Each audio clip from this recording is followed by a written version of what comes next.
Hey, what's up everybody, and welcome to another episode of News Dose, where we give you all of the latest news in the game industry.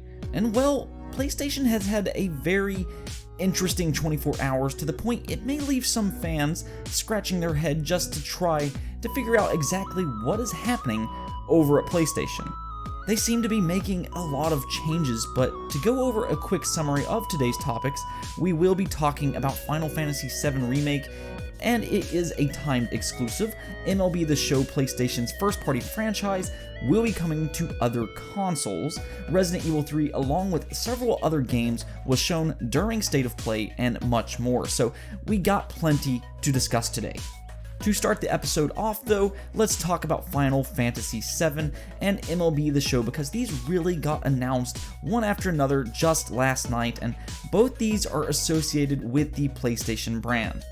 Final Fantasy VII Remake has actually been advertised as a PlayStation exclusive for quite a while now, though I do believe it may have actually been announced as coming first to PlayStation during the initial announcement, so it has kind of been speculated on for a while that it was going to come to other platforms at some point.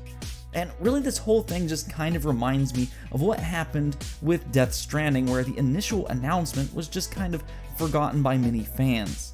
Though the question for many was, how long will Final Fantasy VII Remake be exclusive to the PlayStation brand? And it looks like we got that announcement just yesterday, and it will be a full year. So for those hoping this would just be a 6-month thing, we'll have to wait a little bit longer than expected, as it will arrive to other platforms on March of 2021. And I know this may upset some people looking forward to playing it on the PC or Xbox, but look on the bright side. When you do eventually get to play it, you'll then be closer to Episode 2, because remember, Final Fantasy VII Remake will not be a finished product upon release. I did find the way this whole timed exclusivity thing was announced to be very interesting though, and kind of odd all at the same time, because it's actually on the cover art of the box, revealing just how long it will be timed exclusive. I mean, I like the transparency, and this definitely seems different than what Sony has done in the past.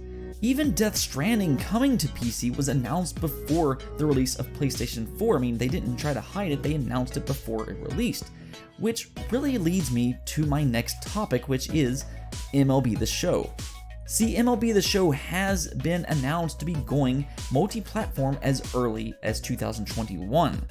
And the statement actually does mention console, so this isn't just PlayStation 4 and the PC.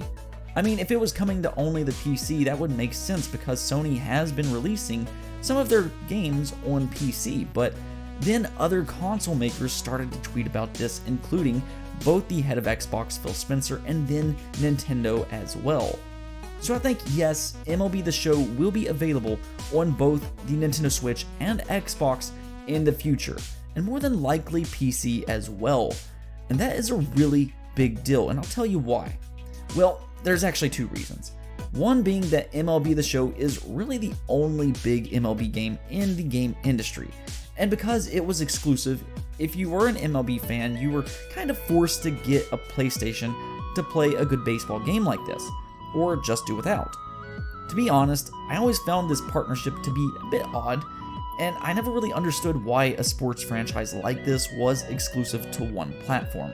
And it just makes more sense to be multi-platform, but I'm sure it has done well for Sony over the years, and from my understanding, it does sell rather well. Nonetheless, it should sell more being a multi-platform game. The other reason though that it's such a big deal is because this is a PlayStation first-party game, as I mentioned before. I mean, this isn't just a game that some third-party developer is working on. No, this is a franchise that a Sony first-party studio works on, and that would be the San Diego developer, which means that a PlayStation first-party studio will now be developing a multi-platform franchise. That's absolutely crazy to think about. I mean, if you told me this a year ago, I wouldn't have believed you. Some fans, though, are flat out accusing PlayStation of betraying their fans, while others are worried about PlayStation releasing more PlayStation games on the PC, but I don't really see this as a bad thing. Yes, PlayStation has been changing over the last year, and this is fairly obvious. Detroit Become Human, Beyond Two Souls, Ready Set Heroes, and Death Stranding are all coming to PC, and of course we have some more rumored PC games as well, such as Horizon Zero Dawn, which are all owned by PlayStation. PlayStation is also allowing some of their first-party games onto PlayStation now, which can be played on the PC. And then they recently allowed crossplay and even Xbox Live on PlayStation. So yes, PlayStation has been changing, and this is likely because of the change of leadership, but I don't think fans should get too angry over this. Just play good games and don't get too wrapped up on whether other people are allowed to play games on other platforms or not. It's just my 2 cents though, but yeah, what do you think about the announcement for MLB The Show and Final Fantasy VII? Let me know in the comments below. Now, PlayStation's State of Play was also shown today, where they showed off several games, both big and small. This was possibly State of Play's best show to date, in all honesty. They gave a few updates on titles such as Media Molecule's Dreams, which will be releasing on February 14th, so I'm glad to hear that. It's been in development for a long time now, but wow, it is a very impressive game with all the different creators' tools. I mean, it's not really my type of game personally, but for you creative people out there, I hope you enjoy it. They also revealed Kingdom Hearts 3 Remind, which is an expansion that is releasing on January 23rd, and then a month later on the Xbox, February 25th. I won't talk about what it's about due to spoilers, but it will be looking to fill some holes in the Kingdom Hearts 3 story, and you can even play as Kairi, which is a nice addition.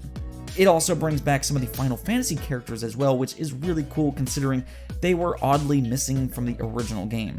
It seems like a really solid expansion overall though, and I think Kingdom Hearts fans are really going to be excited for this one. One of the bigger announcements for me though was Babylon's Fall, which is Platinum Games' next game. They just always make really fun games, and I think Babylon's Fall is going to be no exception here. I personally think this game looks fantastic, with the usual very fast-paced and frantic hack-and-slash combat that Platinum Games is so well known for. I, however, was surprised to see the community kind of criticize this game though, saying it looked kind of bland. I'm not really sure about all that, but I thought it looked kind of similar to something like Nier Automata myself, which is one of my favorite games from this generation, so consider me excited for this one. We do still have to wait until next summer to hear more though. The biggest announcement though, of course, was the highly anticipated Resident Evil 3 Remake, as it was finally shown after being leaked. And oh yeah, Resident Evil 3 is looking very good, and even has a little dodge move that I could see that being very useful. Resident Evil 3 will also be coming with a multiplayer portion, Resident Evil Resistance, which is a 4 vs 1 game mode, and I know this may not be as exciting as Resident Evil 3 itself, but this type of game mode could actually help the game in terms of sales figures, and the reason I say that is because games like Dead by Daylight have had a lot of success in recent years. So it is very possible that this game mode could see some success, and you could end up seeing a lot of streamers pick this game up. You would think though that because Resident Evil 2 just released earlier this year, that it would be a while before we see a release of Resident Evil 3, but think again, because it's coming April 3rd to the PC, Xbox, and PlayStation 4, so not too long of a wait. Could we see Resident Evil yet again be nominated for Game of the Year 2 consecutive years in a row? Though I do want to ask you, how do you feel about the character redesigns? I personally like it, and I think Jill Valentine looks great, but I want to hear your thoughts. Let me know.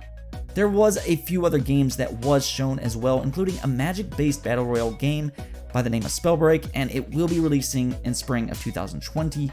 A puzzle-based indie game, I believe its name is Superliminal, I'm not sure how to pronounce it. The new Predators game, which is another 4 vs 1 game, and this is actually being developed by the makers of Friday the 13th, so it does have a decent track record in this genre. It will be releasing April 24th, and then you have a VR title, Paper Beast, but I don't really know what to make of this game. I mean, it's artistic, and you can kind of affect the little Paper Beast, helping them out and whatnot, but I don't know much beyond that. It might be worth a try if you're interested in the world, and then they showed Ghost of Tsushima, well, kind of, but much like their trailer of today, my discussion on it will be to be continued when they officially show more during the Game Awards, where they revealed they will show more of Ghost of Tsushima. Now, the last game that I do want to talk about that showed up during State of Play is Untitled Goose Game, because it was officially announced for the PlayStation 4, Xbox, and Xbox Game Pass, and it will be releasing December 17th. And I know this may look like a really weird game, but it's actually a great, hysterical little indie game.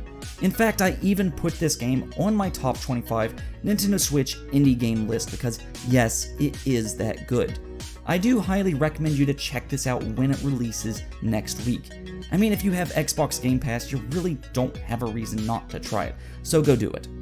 Anyways though, that is it for this episode, but if you liked the video, don't forget to hit that bell notification and subscribe button. Peace out.